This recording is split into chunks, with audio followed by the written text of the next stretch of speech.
we're going to discuss on participating at various IG forums. So before we start the session, I'd like to know how many of you are ISOC members. Can we have a raise of hands? I think everyone. Yeah, as in, I phrased the question wrongly. How many of you are not an ISOC member? That would be better. Shame on you. No. That's a personal choice. How many of you are associated with ICANN or any of the subcommittees, etc.? Okay. How many of you have been to APNIC meetings or are APNIC members or have contributed there in some fashion? Great. IETF? Harish is missing. Good. Not bad. Okay, so we would be discussing more on engagement, participation in these platforms. So, yeah, Sunny might be having a few questions, or Glenn also might want to ask a few questions and throw their thoughts. So, who would start first? Same thread? Yeah, as in participation. If you want to say something, Sure. ask the people. I mentioned very, very briefly yesterday about the Facebook hub, the internet governance hub that we have on Facebook. I'm just curious because I got a lot of requests to join it. It's by invitation only. Did anyone here join the Facebook group? Yes. Okay, great. Okay. As you join, you could be contributing information. So, for example, this morning I just got a bunch of information from one of the organizations I belong to, which is the Online Trust Alliance, I should say. And there's a lot of information. This is what's really important about the hub, is each of us, if we find a great book or a resource, the hub is a great location to share it. So one of the things we've done over all of us is if there's a scholarship or a fellowship that's available, whether it's through the Ford Foundation or Oxford or Mozilla, we try to post it. So just ask a quick question. You guys are now experts on internet governance. You're familiar with an RIR is, and you know that in this area it's Sunny. okay. But in my area, it's ARIN. That's the North American, that's the American registry, and that includes Canada, the United States, and the Caribbean. What is interesting is recently they've accepted people outside our region for fellowships. So the next fellowship, it's actually open now, and it's for Miami, Florida. So, don't, just because you're living in India or Bangladesh or Afghanistan or Sri Lanka, that doesn't mean you can't apply for that fellowship. So please go to arin.net, look up the fellowship, and I did meet a few people from different places. They, remember, we're talking small numbers versus to your area. Your area is massive now, so there's undersubscribed. So there's some real good contacts and information to be at an ARIN session. D3C. D3C. Does anyone know or involved with DC3? Okay. Those who are on the Internet Hub, I'll share with you a paper they did recently. They'll be launching it at the IGF in Geneva. Anybody involved with, did anyone take any of the training on community networking with ISOC? Or has anyone registered for the course they have on community networking? It's a free course? Okay. Okay, again, it's not for everybody. It's fairly technical. It was written by ISOC and IEEE on community networking. But if it's of interest, it's a free course. That's something of interest. I think that's it. Yeah.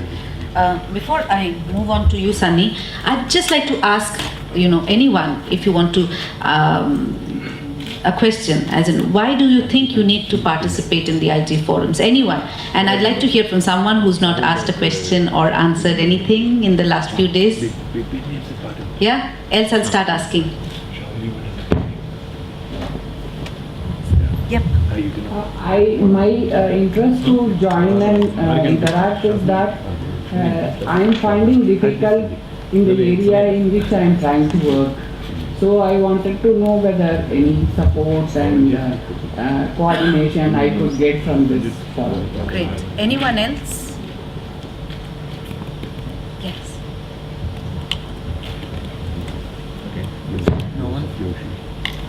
Okay, may I rephrase the question?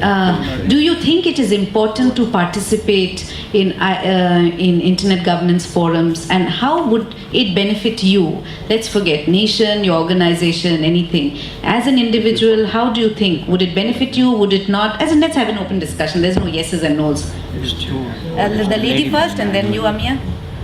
I think that contributions are very important for this. If I can contribute to this, that would be nice, I think. Thank you. Amia? Hello. So what happens is all of us find some area of interest and we start self-discovering, self-reading about it, right? And when we enter into these forums, we have group discussions, brainstorming. We get to hear everyone else's point of view. It also helps us discover new sources of information. So, like for me, internet governance is a completely new thing. But I've been working in public policy domain for 2 years now. So, whatever ideas I have, they get connected with other ideas when I come to such forums. And that's how I can narrow down on the interest and do more focused work. So that's why these groups, forums are important. Thank you. Anyone else? Yes. I think for me, I can see things in different views. So I get information, and also wherever possible, I can contribute my knowledge also. Great, thank you. Anyone from the back of the room? There is one. Yes.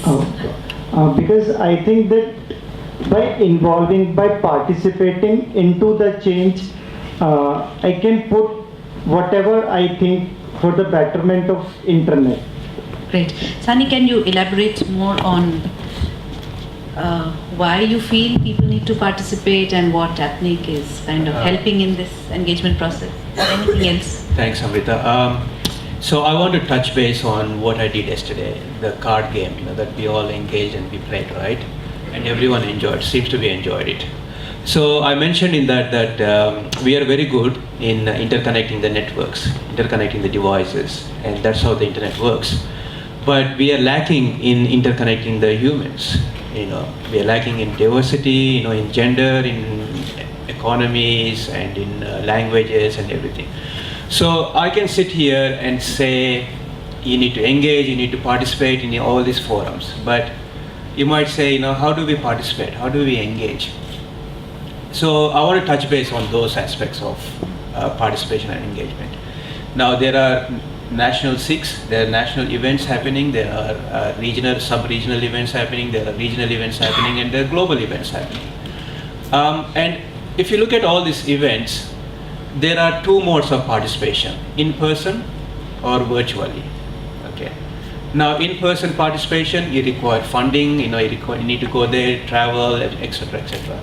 There are funding available. If you are really interested, I can provide fellowships, APNIC provide fellowships, IGF, ISOC provide ambassador fellowships. There's a lot of fellowships. There's APR-IGF, sub-regional internet governance forum that provides fellowships. A lot of organizations like APNIC, ISOC, ICANN, and many others, .Asia, we're all collaborating with each other for you guys to come and engage in these events. We're collaborating to make sure that there is equal participation from all the regions. There is equal participation from every economy. So you have to look for those opportunities, those fellowship opportunities. If you really want to be there in person, interact with others on the ground, and engage with the events, the discussions that are happening. There's a number of opportunities but you need to have, one, you need to be interested in it. You need to pick a topic, what you want to be engaged in. And before you actually go there, join the mailing list or the working group, start engaging with the community. You need to build yourself into that community. You need to put yourself into that community. Let everyone know that you are there to contribute as well. That's one thing. Then when you go to the event, everyone will know you at least by your name, okay? And then they'll know you by face. That's one thing. The other one is most of these events are actually providing webcasting, okay? So if you cannot travel for various reasons, and then you can actually join remotely and it still can be engaging with the community. You can still express your voice, your opinions. Virtually, that someone on the other side will moderate that, will put your comments, whatever you're making, to the floor there. So that's another way of building yourself into the community. Okay. Then when you have a chance to go to that event, then everyone will know by that, okay, you contributed so much, and they will welcome you to be participating in those events.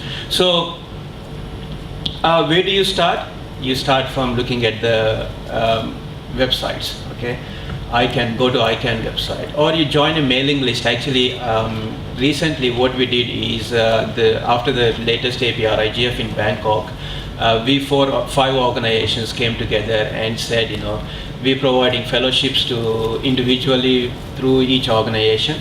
We thought, we bring all these fellows to one group so they can interact, and then we can also share information to this one large group instead of diversifying our information to single out, each individual or each group.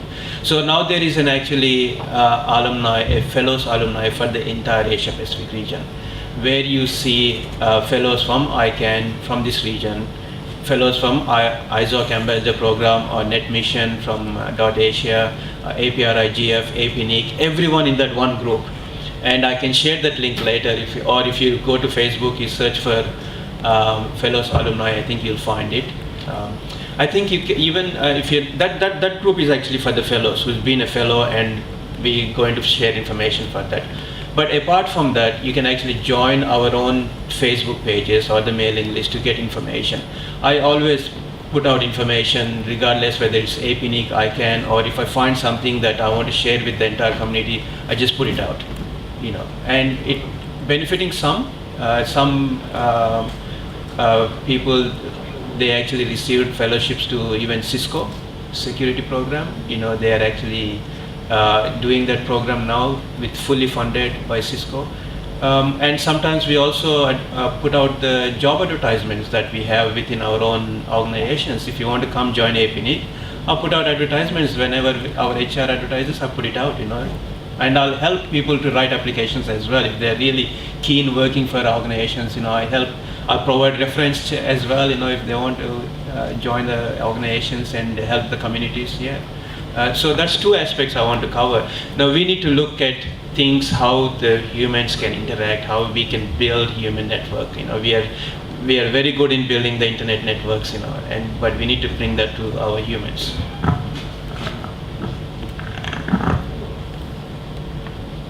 Thank you, Sunny. Important point he raised is the human network. Indrajit, yes, you have a question.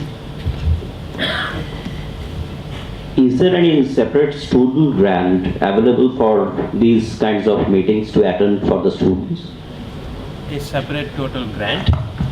Is there any separate students grant, students fellowships possible or available already? Schools fellowship. Students. Okay, I'm not sure much about the ICANN ISOC, but at APNIC we have a youth program. We've started providing youth fellowships. These are for the students who are in the final year of their ICT studies, about to graduate and look for employment. So we bring them to APNIC to engage with the policy development process and the community, engaging with the community. Yes, we do have that. At APR IGF, they have a Net Mission. It's called Net Mission. Again, that's for the students. Sometimes they even bring students from the schools, high schools as well. If you look at the Net Mission website or the Facebook page, you can see their program. You can get your students to engage with that one. Even at ISOC, they have a fellowship for IGF. They have an age limit, though they don't specify it as students, but the age limit tends to cater to that age group. Yeah,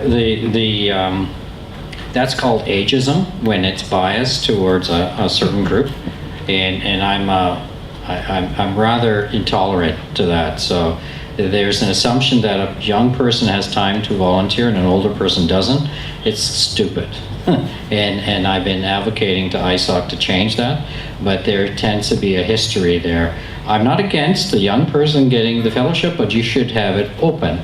ICANN went through this reevaluation of their fellowship program, and the matrix showed none of them actually had ageism. They realized that, you know, when you're excluding people over a certain age, 40, or you're basically putting yourself at a legal risk. So I've been on the board trying to get them to realize it. And in some cases, like the 25 under 25, I can see it. It sounds nice, 25 and under 25, and I can get it. I'm not saying that you can't have special fellowship programs for people of certain countries or certain ages and certain genders, but we have to be inclusive. And so, just because somebody's older, I've met this gentleman from the ISAC Armenia. He was he was in his 60s, but this guy was doing incredible work in Armenia, and he was a fellow. And you know, I have to take my hat off to ICANN. They actually gave him the fellowship. If it wasn't within the ISAC realm, they would say no, he's too old. Now, I just want to circle back to a couple of things that was. Yes, the second. Okay. ICANN has two programs. The fellowship program, which is open to anyone, and it's usually 30. There's been 1,000 people that have been funded for that program over 10 years. And the bias has been towards giving funding to people from least developed countries. In the review, they've opened it up. And for the first time, North America has 4 members that are going to Abu Dhabi. It's the very first time anyone from North America. We've advocated for indigenous folks to be there. The next gen is every time an ICANN meeting's in a region, there's something, roughly 20 people. Deborah runs this program. You have to be in school. It's under 30 years old, and the idea is that you're a professional, and just one second, Asha, please. I'll just wrap up. So you can take advantage of that. But I just wanted to say one thing that was earlier on about IGF. About 200 papers, right, Satish, was submitted, and about 113 were accepted. And Satish's proposals are always so good. They always give him top billing. So I'm joining him on his free and open source software session. But in addition to the sessions that you could, and it's open to anyone. There's a call for papers, and I believe that the IGF is looking for, non-European, non-Western papers. Guys, if you have a hot topic and you just look at the papers, all the papers are available. If you can't go, watch it online, interact, and read the papers. Find out where there's gaps and what is a hot topic for the next IGF, but also get involved with your local. So I think Asha. Yes, Asha, you wanted to add something? Yeah, sorry, can you hear me? Yes. Yeah, sorry, Claire, I didn't mean to rush you. I told Amrita that I wanted to talk about something completely separate and different.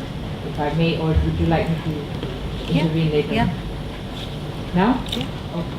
So first of all, before I start on my point, I wanted to say I agree with you completely, Glenn, about the ageism. I think one of the strengths of the ICANN Fellowship is, as you say, it's there is no age limit, and we have a grandfather on the board of ICANN right now who was a fellow. And so I'm very grateful that he came to the board through the fellowship program because there was no age limit. So I couldn't agree with you more. I wanted to actually go back to Amrita's first question about what is it that motivates people to want to attend an IGF, Internet Governance Forum. And here I want to ask the opinions of those of you in this room who actually have attended an IGF meeting. I have never attended a global IGF meeting. I've attended the regional IGF meetings because I believe that they require and they do deserve a lot more support. I would love to see our regional IGFs gain in importance, in popularity, in output. So if there is, my opinion would be that we should support regional IGFs more than the global IGF, because it's only when you have a successful regional IGF can you grow your own ecosystem and own society and own group of citizens of the world who can contribute in a meaningful way to this conversation. That's my first point I wanted to make, and I'd love to hear your perspective. The second is a more controversial point, or more of a question. In my conversations with people in ICANN, both from the staff as well as the board, and as well as some members of the ICANN community, a lot of people tend to think that very supportive of IGF, but some of them are not. They call it, and I quote, a talk fest. There's words, because the feeling is that there's no output, there's no conclusion, there's no solutions that are found at the end of multiple sessions in IGF. Whereas if you go to an ICANN meeting, and I'm not plugging ICANN, but this is just an example because that's what I'm familiar with, or if you go to an AP NIC meeting, very different. You do see conclusions, you do see some resolution at the end of it. So I would love to hear your perspective on that. I can totally understand going to an IGF meeting for the purposes to learn and to meet with people, but in terms of actually getting somewhere, I find that very different. So I want to throw this question out. Thank you. Right. Thank you. If you're looking at IGF, as you clearly said, it's a talk shop. That's what it is. However, there has to be a forum where people from different, when we're talking about diversity, different countries, different cultures, different perspectives, come and share their thoughts. There are certain documents which come out, and those are compilation of various thoughts which people have shared. They might not be conclusive, but at times when certain governments, certain organizations are formulating policies or preparing certain roadmaps, they do refer to them. So they act as reference points. Moreover, if you're looking at an ICANN or an APNIC, you have specific individuals who are coming there to meet, talk on certain subjects. If you look at the topics which are currently being discussed at IGF, there are new dimensions being added. So there have to be some places where everyone can come and discuss. As in, it makes sense to have certain conclusions, but well, now they're trying to have documents coming up by the Dynamic Coalition and others on gender and other aspects, which might be reference points. So yes, you would like to have more there, but that's how it is at this point. Satish, you want to add something? Yeah, this is Satish. Couple of observations. One is that the real outcome of inSIG itself is that more participants join these international processes. And there are, at this point, several factors that inhibit them. It could be a fear of not knowing what to do. It could be the lack of hard information on what are these things that they're talking about, what are these issues, what's the politics of these. Not just the lines, but also between the lines.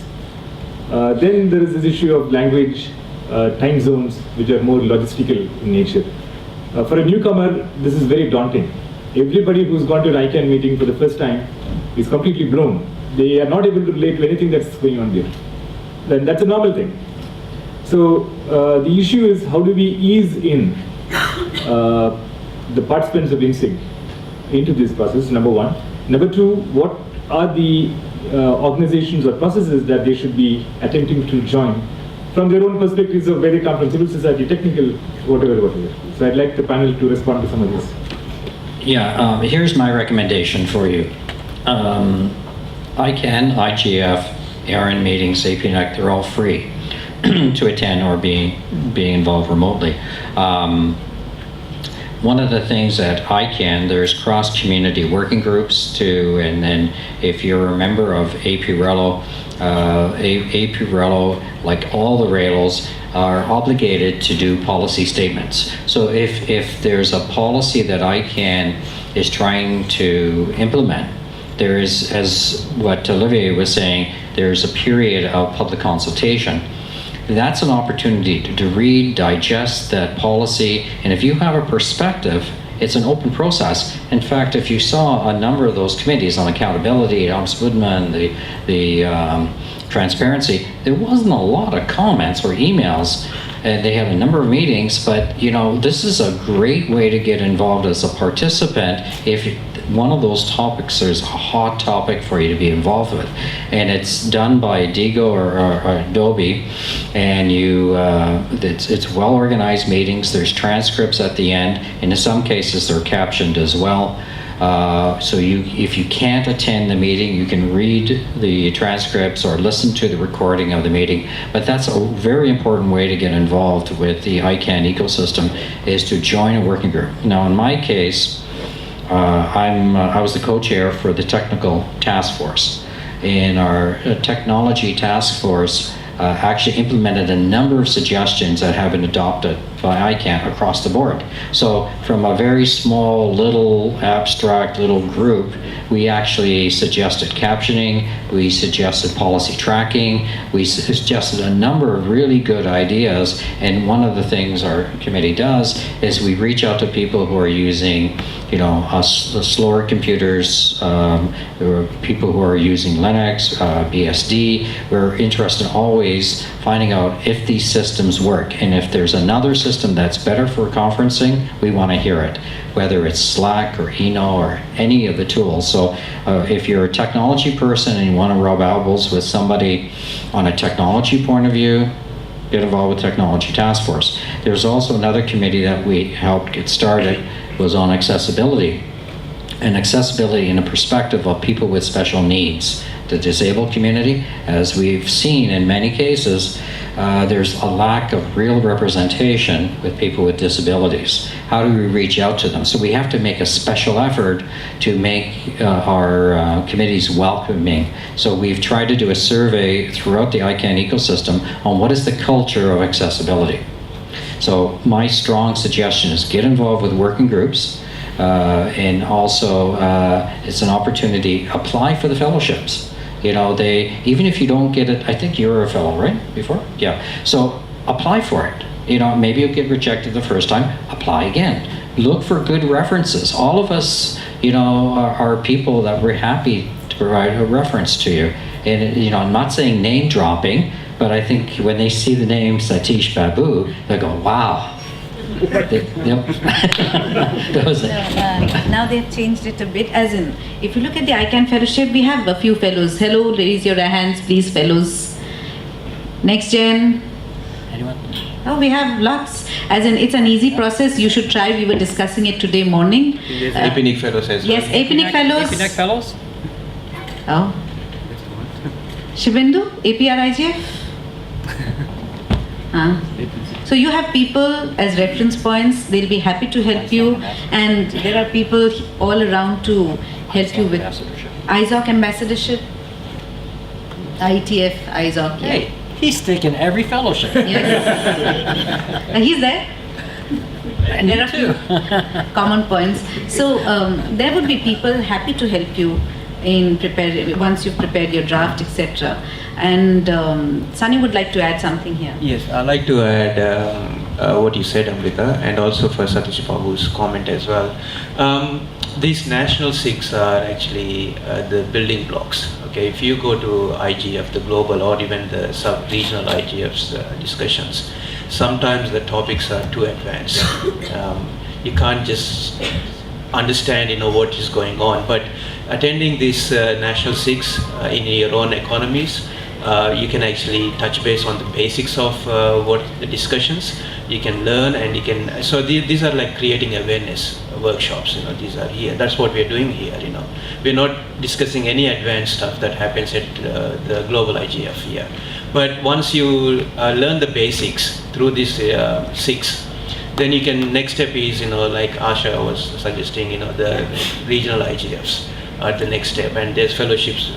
We already mentioned about it, and there you can take your interest levels a little bit higher in the subject you are interested in, and get to know into that community. And also it helps you to understand the different perspectives from different economies, what they are doing and what they are thinking of the same issue in their own perspective there. Then it expands your knowledge, not just my nation, this is not about my country, but I need to collaborate with others as well here. So that's one thing. And the other one is, yes, global IGF is mandated such a way that, there's no outcomes of it, but what it provides is, again, it provides you to share your perspectives with others and to share with not just one stakeholder but multi-stakeholder groups there. So that's the platform, that's a multi-stakeholder group. You can understand the views of the governments, you can understand the views of the technical, not just what I think, what I want to do, but what others also thinking in the same platform. That doesn't make sense. Yeah. Dr. Govind, I'll come to you. Vaishali, you had a workshop in APR IGF. What was your experience? Quickly, 2 minutes. All right, since I attended the APR IGF in July, and that was the first Internet Governance Forum that I had attended. And I actually wanted to raise the point that Sunny mentioned regarding Asha's point. So that was a huge learning point. So I had been working on internet shutdowns for a while, and then we also had another workshop on online harassment as well as algorithmic transparency. So especially with respect to algorithmic transparency, we noticed that this was a topic wherein we did not have much info. There's a lot of discussion going on, but we do not have concrete answers. So in that workshop, in the workshop that we organized, we were able to actually aggregate the thoughts of people around that Asia-Pacific region, what exactly were they thinking about, various the stakeholders that were there, as to whether there should be transparency in all these algorithms or not. So it helped in a sense that the discussion leading a process was formed. So from the initial base that was there, we could actually make our base and take the discussion forward, take the ideas of others, and with that ideas as a base, maybe come out with some discussions, again some concrete points. So in my understanding, APR IGF serves as a sort of discussion platforms where we can aggregate the ideas of others, learn from different jurisdictions, what exactly are the programs that they are implementing to better address the problems in terms of solutions, and then apply those learnings to our Indian context or maybe the country nation specific context, and personalize it in the country specific way to address the problems. Thank you. Dr. Govind. Thank you, Amrita. I'm Govind here. A couple of observations and comments regarding global IGF regional versus the national IGFs, what we are having. So I recall my attending the first global IGF in Rio de Janeiro in 2007, prior to our hosting of 2008 IGF in Hyderabad. So what has happened is, it is a great learning process in IGFs, which I have seen there. In fact, nowadays there are fellowships opportunities, but during those days there were no fellowship opportunities were there. What happened, there was a UNESCO, APC, Association of Progressive Communication, and ICANN. All the three joined together to give fellowships or some kind of thing. So I joined one of them to get a kind of slot in one of the workshops there in Rio de Janeiro. So there are opportunities, you have to get into any one stream of these workshops or the working groups in the ICANN, as Mr. Glenn has said. And there are, once you are interested, you have to just, even in the recent past, even in the emailing in the local languages, I saw the Ajay data coming into, I think within a year he got into the ICANN work streams. Very quickly, he's in the Neo-Brahmi, working groups and in other kind of working groups. I think he would be coming in ICANN Abu Dhabi. So, it depends how much interest you take, because these inSIG kind of programs get you a lot of making you in these things. You got to know so many topics, so many areas, and there is sky's the limit, I will say, in these kind of places. Because once you are keen and you get into your country's perspective, the global perspective and the regional perspective, then you will come to know how to go around from one place to another, transitioning the processes, transitioning the opinions making in these kind of forums. And this is, I think, this is the inSIG kind of thing. And even in the national perspective, we and I think Amrita, we organized many of these national workshops in Delhi and other places, where we came to know there are many people who are capable now, and this is a churning ground for them to come and more participation in these forums. And again, there are several streams of like ITF, like that stream has started by Nixie 2 years back, and today we have a substantial numbers in that. globally they are showing the way in the various streams of the working groups. And then we have the IDNs, and then we have the root servers. The RSAC is another area where people got into Harish and other people are there. So what I mean to say that there are variety of working groups, the work streams, the policy making bodies. APNIC is there, where I think there are proposals in the stream 1 and 2, and SIG, that's the cooperation SIG is there, or the NIR SIG is there, or the IP address SIGs are there. So all the 3 streams you can work, and even remotely you can participate and join hands with what is going on there. So there's a huge opportunity lying over there, technically, legally, and policy making kind of thing, and even in the domain names, the new GTLD streams which are coming up, or even the CCTLDs which are coming up. Thank you. Thank you, Dr. Govind. Satish, you want to share something? Yeah, so a few observations on how we might, some of the participants may be able to participate. But before that, I should point out that inSIG has supported fellows by raising funds from community organizations. Now, we also expect that every fellow has an obligation to his or her local community, which means there has to be some process whereby those people, at least those that can help, may want to start organizations such as ISOC chapters or APRELO ALSs. There's an organizational route to this as well. And that is if you can, in those places where there are no ISOC chapters. In fact, when we started an ISOC chapter here, we asked for ISOC Kerala. And ISOC said, no, we will not give you Kerala, you take ISOC Trivandrum, because tomorrow there will be other chapters in other places in Kerala. So they are open to that concept. So there's nothing stopping us from applying and creating these organizations. Secondly, APRELO, and now I'm speaking as APRELO chair, the at large, after the recent review of at large, there's a strong focus on both organizational and individual members. Now, any individual sitting here can become a member of APRELO as an individual member. There's no organization required.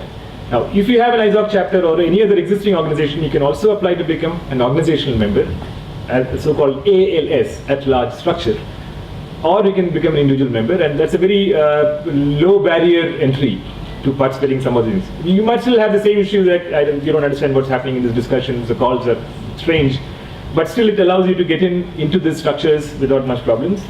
And one last point to add to what Dr. Govind said, in my case, I joined ICANN as an ALS in 2012, and by the next year I was on the ICANN NOMCOM. Now, that shows how open these organizations are. I face no problems of any kind in this movement, and from the NOMCOM I went to being the vice chair, and now I'm the chair. So it is possible. Though may not be possible for everybody to do this because the slots are well defined and scarce, but it's still possible. Thank you. Glenn, 2 minutes. I think it's great that Satish took the time to acknowledge that the Indian School of Internet Governance is a player in the game in educating in internet governance, but I think you rushed too quickly on the sponsors and support that they did, and I think we really do need to thank them for their support. So we have at the bottom of the screen the financial support, so I'd like to suggest we acknowledge them. Yes, that's right, and sponsor next year too, as she says. I just want to shift away from some of the obvious, and I know we talked about IEEE, and some of you are members of IEEE, and some of you involved with the sections. IEEE is moving very strongly in the direction of having internet inclusion strategy, and they do produce if not a monthly, it's a bi-monthly newsletter, similar to the Diplo Digital Watch, which is a summary of internet issues, and everybody draws upon the same book, the pillars of the internet, which is the Diplo book. It's in English and Spanish now, but it's a free book, and it's well worth putting it in your list. If I'm sure you have it on your computer in your cache. But back to the IEEE. IEEE is, obviously they were first at the game in terms of technology in the RFCs and IETF, but they're very much getting interested in getting their membership. And there's only 460,000 members in IEEE. And they do have, I had meetings in the headquarters in Washington last week, and I was curious on how they made their money, and they make their money on conferences and publishing papers And lastly, memberships, right? Which is interesting. But you know, don't ignore writing a paper, collaborative paper for the IEEE conferences. Yes, Can I you have ask one a question? Yeah.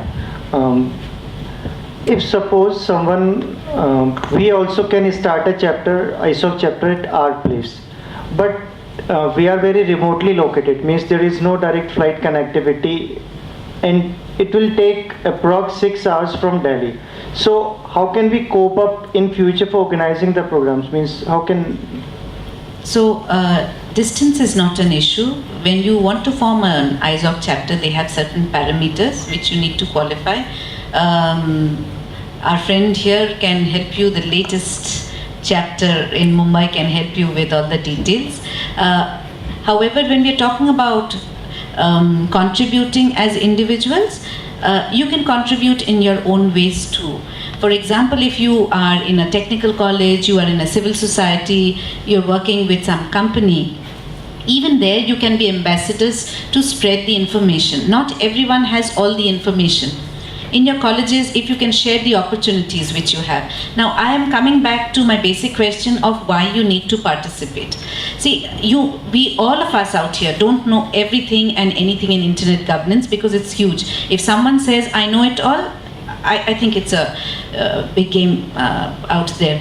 You yourself are individual specialists, or you know your areas, and especially that came out during the lightning talk yesterday. I was pretty impressed by most of the talks. So you have your own expertise.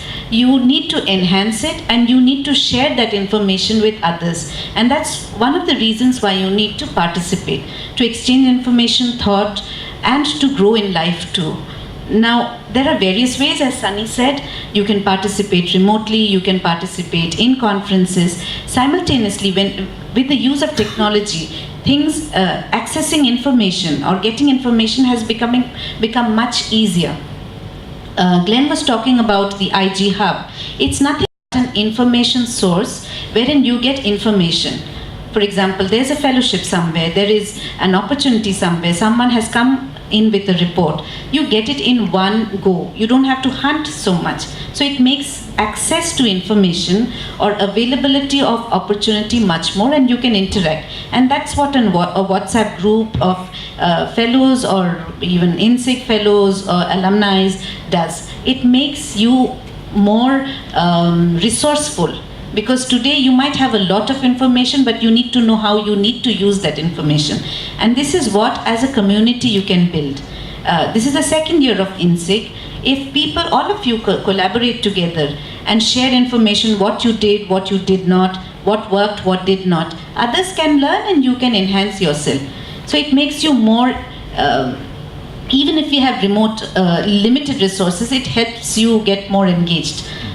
Right, Sunny, you want to add something? In fact, we had we observed something that we were discussing. Very few women yesterday were involved in the lightning talk. Perhaps that was an hesitation, but if you had interacted earlier much more, many women would have been more confident to come out and speak.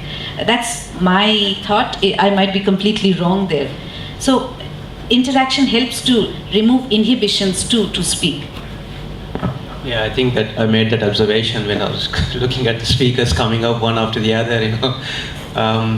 Yeah, we need gender diversity in those speaking slots as well. Balance, sorry. Thanks, Asha. Balance. Going back to the discussion here, I want to ask you guys, okay? There's Asha sitting here from ICANN, you know, I'm here from APNIC, and there's other organizations as well, ISOC, and everyone here.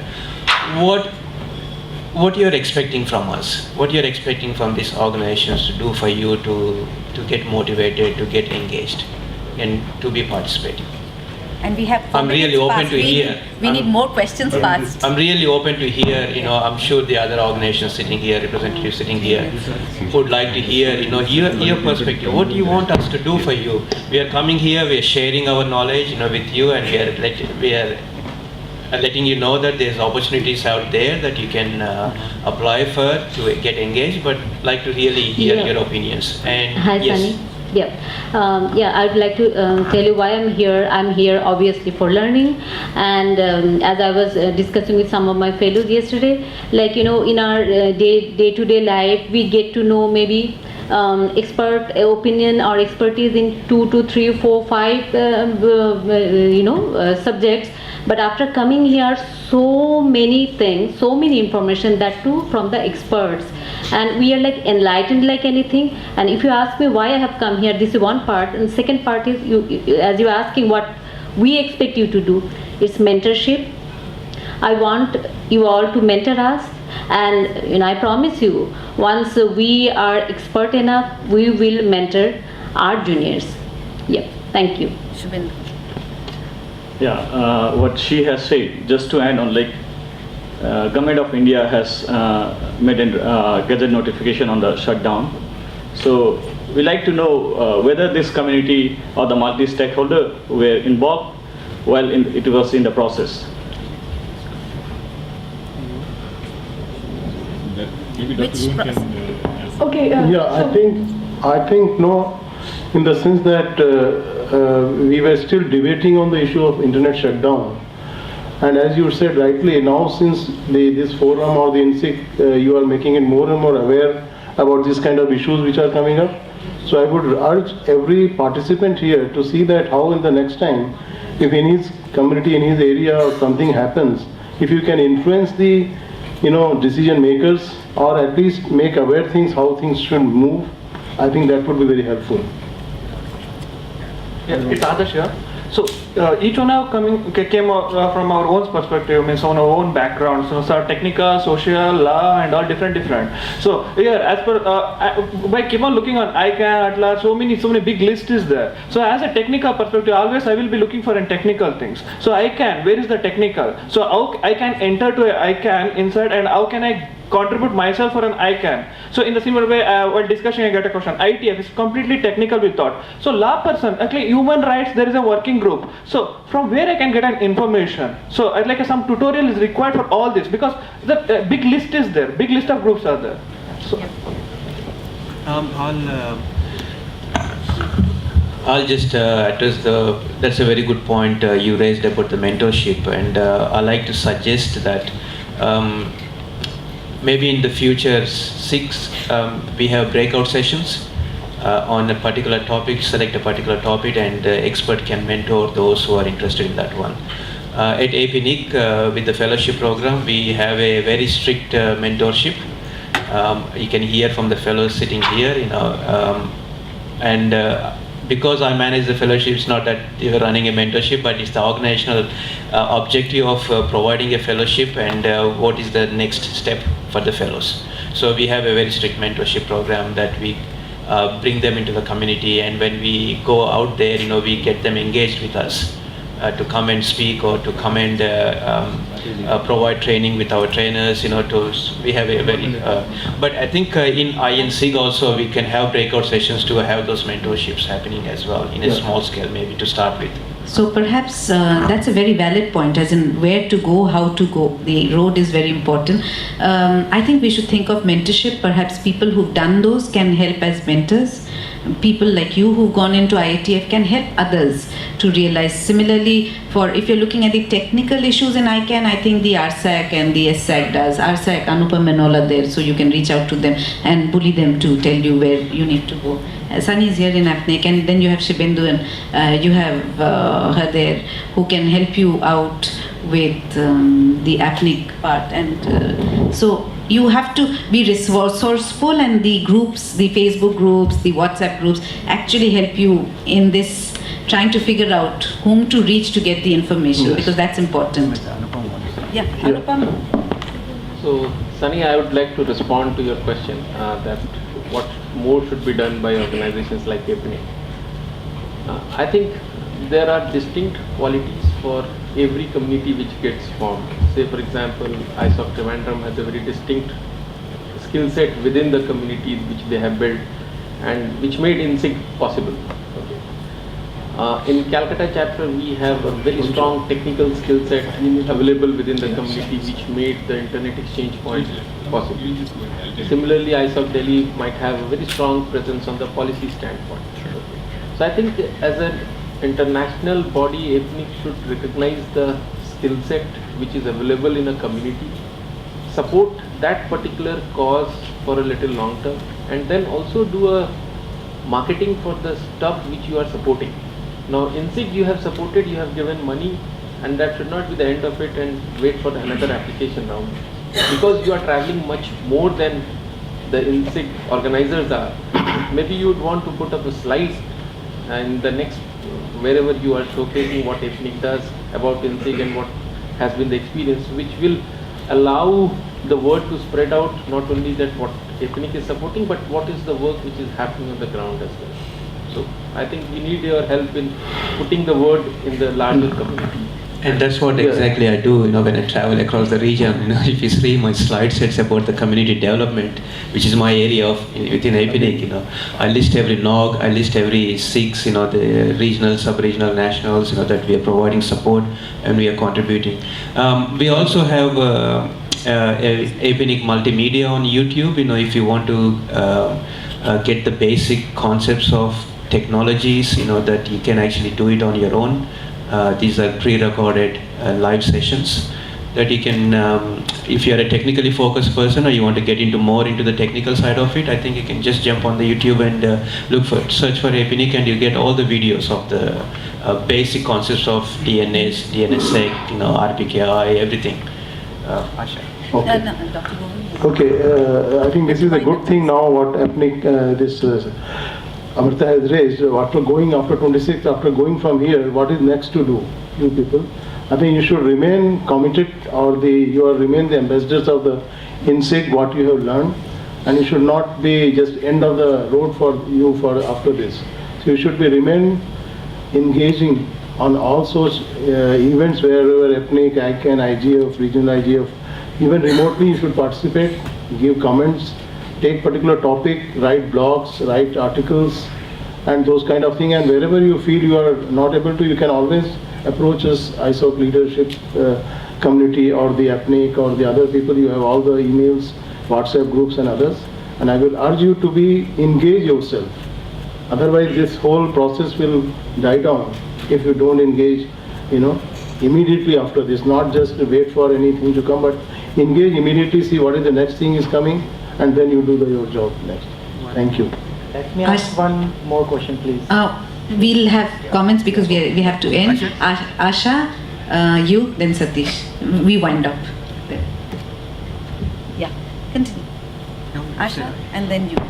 Gulshan. Okay, very quickly, to the gentleman over there in the pink shirt who asked about getting involved technically and getting technical information, I would highly recommend the ISOC technical education. It's one of the best I've ever seen. And then in terms of what else more should be done, I want to repeat what I mentioned earlier. I would love to see the Asia Pacific regional IGF gain in importance and attendance.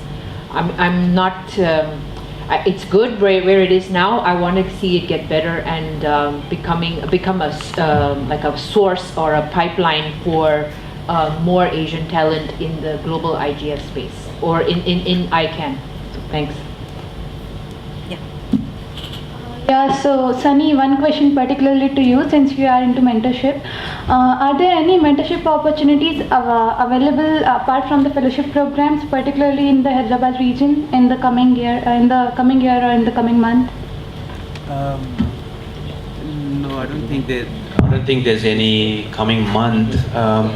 But what we have is through this mentorship, if we are a technical organization, right? Our focus is technical, not any other subject here.